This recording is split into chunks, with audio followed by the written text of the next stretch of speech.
तो उसके पापा जवाब देते हैं पक्षियों के बारे में, पक्षी कैसे करते हैं, it's really difficult for little birds to stand the frost and snow. पक्षियों के लिए जो वो मतलब जैसे क्या उसको बोलते हैं, आइस गिर रही है, मान लो बर्फबारी हो रही है, फ्रॉस्ट एंड स्नो, तो उसमें रहना बड़ा मुश्किल होता है, specially when the food is hidden और अदरवाइज नॉट अवेलेबल। जब उनके पास फूड हो ही ना तब तो और भी मुश्किल हो जाता है। एक तो बार बारिश हो रही है, ओले पड़ रहे हैं, फ्रॉस्ट एंड स्नो, ठीक है, बर्फबारी हो रही है, और दूसरा भोजन नहीं है, उनके लिए रहना बड़ा मुश्किल हो जाता है। In India the winters are not so harsh. Bharat में जो सर्दी है वो इतनी तंगी वाली नहीं होती। That is why many birds from the west come flying here. इसलिए वेस्ट वाले इलाकों से, जैसे यूरोप से, कई पक्षी जो हैं वो भारत में आ जाते हैं flying here to a warmer climate, क्योंकि इधर उनको थोड़ी सी गर्मी मिल जाती है। As soon as the winter approaches in the western countries, जब वेस्टर्न कंट्रीज में सर्दी आ जाती है तो वो पक्षी जो हैं वेस्ट से इंडिया में आ जाते हैं। This flight is called migration. इसको माइग्रेशन बोलते हैं, एक जगह से दूसरी जगह जाना।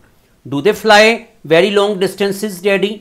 डैडी क्या वो बहुत दूर तक मतलब चलकर आते हैं? A Japanese snipe migrates to Australia.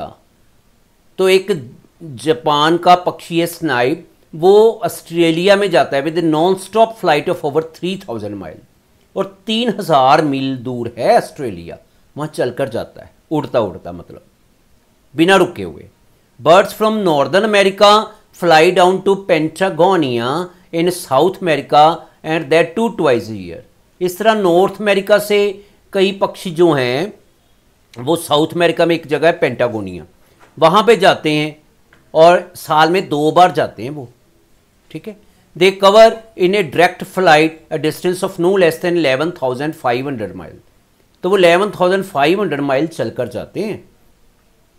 Are there any animals which can survive in enormous cold?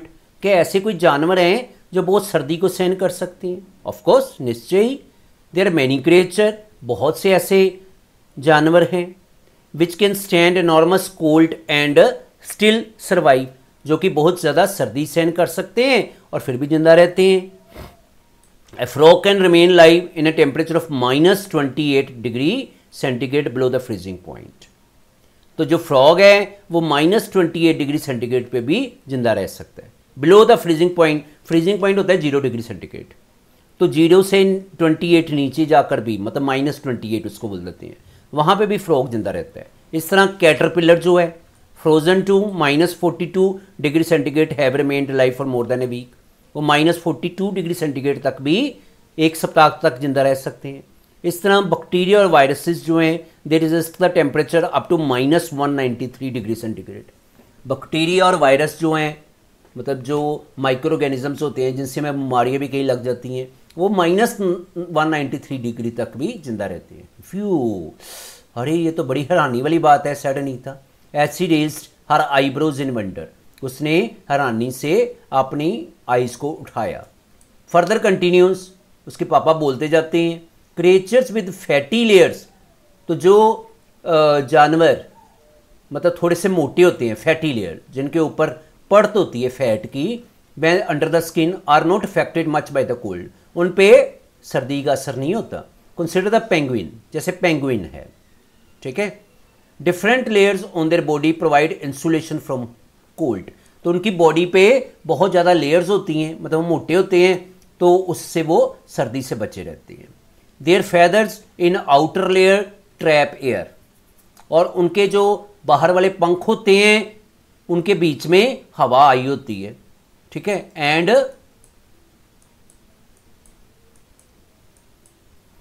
Another layer of waterproof feathers keeps the cold water away from the skin, और एक और पंख की लेयर होती है वाटरप्रूफ पंख की, ऊपर ऊपर वाटरप्रूफ पंख होते हैं जो कि अंदर पानी नहीं जाने देते। तो 2 लेयर हो गई ना पंख की। अगर जो ऊपर वाली लेयर है वो वाटरप्रूफ है, उससे के कारण पानी बाहर से नहीं अंदर जाता, और एक अंदर पंख होते हैं जिसके अंदर वो हवा संभाल के रखते हैं, ठीक है। With all this insulation penguins have no problem of keeping warm at temperature down to about 10 degree centigrade. तो पेंगुइन जो है 10 डिग्री सेंटीग्रेड तक भी आराम से रह सकते हैं। But in order to keep the young ones warm they place their babies upon their feet.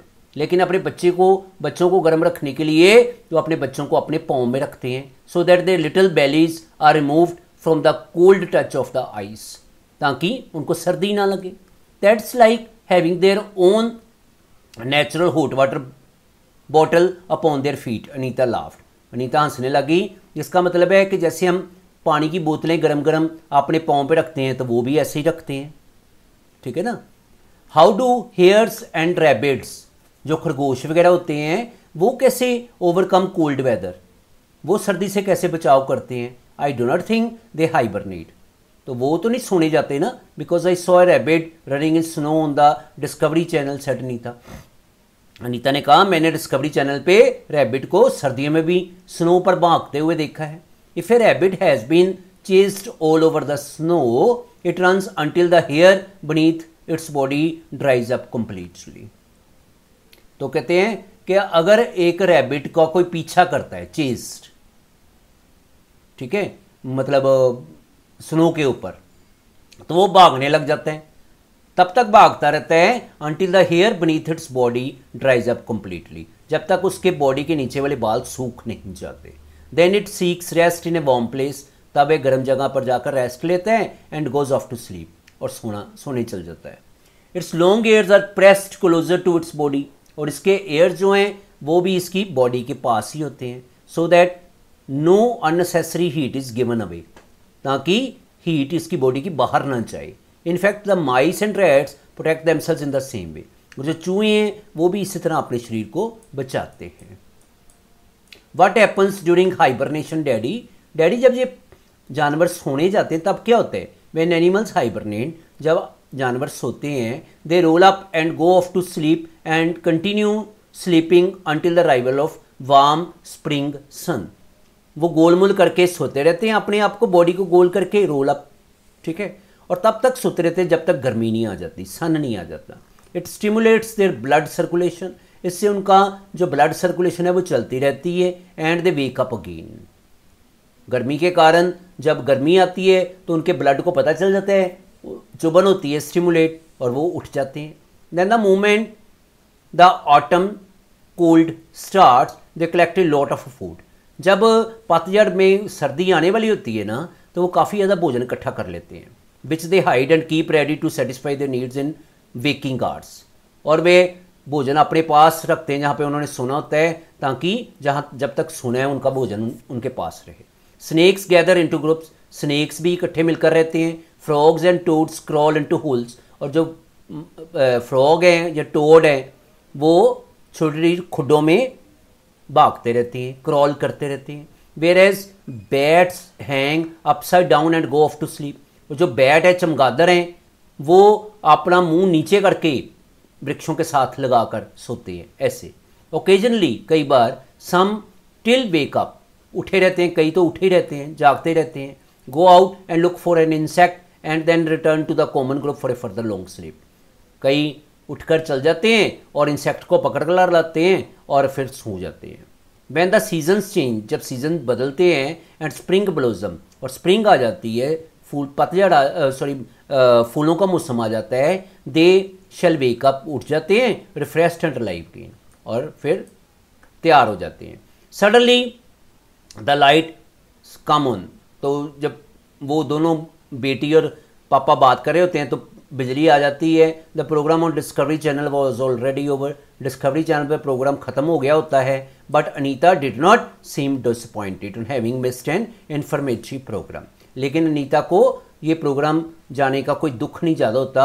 After all she has her own personal encyclopedia that she fondly calls daddy, क्योंकि उसके पास एक एनसाइक्लोपीडिया, एक ऐसा बुक है जिसमें सारी information है, उसको डैडी बोलते हैं। मतलब वो अपने डैडी को एक तरह का एनसाइक्लोपीडिया समझती है। एनसाइक्लोपीडिया बेटे ऐसी बुक होती है जिसमें डिफरेंट तरह की इन्फॉर्मेशन दी होती है, मोटी सी बुक है, ठीक है।